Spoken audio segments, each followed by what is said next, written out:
चीन के राष्ट्रपति शी जिनपिंग ने रविवार को कम्युनिस्ट पार्टी की बैठक को संबोधित करते हुए कहा कि चीन की अर्थव्यवस्था के सामने अगले 5 वर्ष चुनौतीपूर्ण होंगे।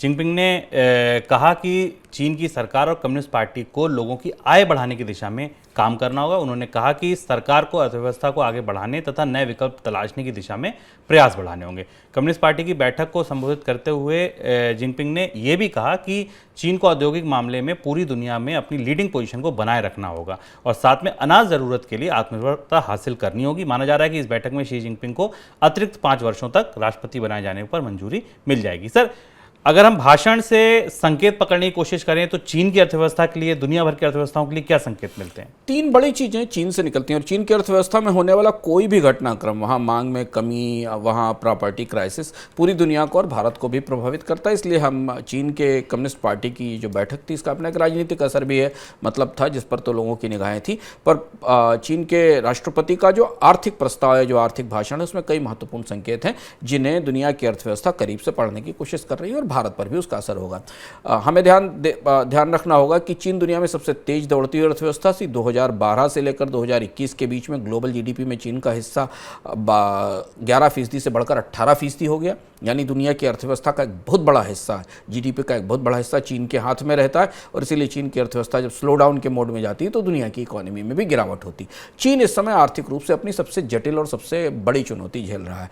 चीन की अर्थव्यवस्था बड़े लंबे समय के बाद एक ग्रोथ रिसेशन के मोड में, स्लो डाउन के मोड में जा रही, जिसकी वजह कोविड के प्रतिबंध और कोविड के दौरान पूरी दुनिया के उत्पादन और मांग में जो डिसरप्शन आया उसका असर है।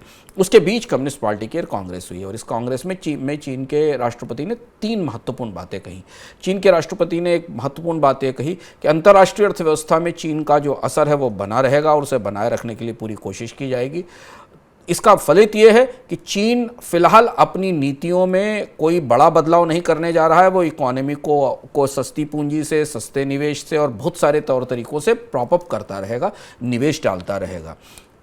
दूसरी चीज़ ये कि चीन ने 2030 तक अपने आप को लो इनकम से मॉडरेटली मिडिल इनकम के कैटेगरी में ले जाने का लक्ष्य रखा है। यानी चीन का लक्ष्य है कि 2030 तक वो निम्न आय वर्ग का देश बनने के बजाय मॉडरेट मध्यम आय वर्ग का देश हो जाए और जिसके लिए पर कैपिटा इनकम में बड़ी बढ़ोतरी की रफ्तार जारी रखने की ज़रूरत है। चीन के राष्ट्रपति ने अपने भाषण में इस लक्ष्य का उल्लेख किया और कहा कि वो इस लक्ष्य पर कायम है। यानी कोई भी परिस्थिति आए पर चीन की अर्थव्यवस्था में प्रति व्यक्ति आय को बढ़ाने का लक्ष्य पूरा पीछे नहीं छोड़ा जाएगा। और तीसरी बात यह कि स्पेसिफिकली चीन के राष्ट्रपति ने अपनी मीटिंग में उस भाषण में कहा कि चीन की अर्थव्यवस्था प्रिडोमिनेंटली प्राइवेट अर्थव्यवस्था रहेगी, प्राइवेट इकोनॉमी रहेगी। इस पर भी बड़ी बहस होती है कि चीन की अर्थव्यवस्था कितनी निजी है, कितना सरकार चलाती है। प्राइवेट इन्वेस्टमेंट या प्राइवेट सेक्टर के हाथ में अर्थव्यवस्था रहेगी। यहाँ से अंतर्राष्ट्रीय बाजारों के लिए थोड़े मिले जुले संकेत गए हैं।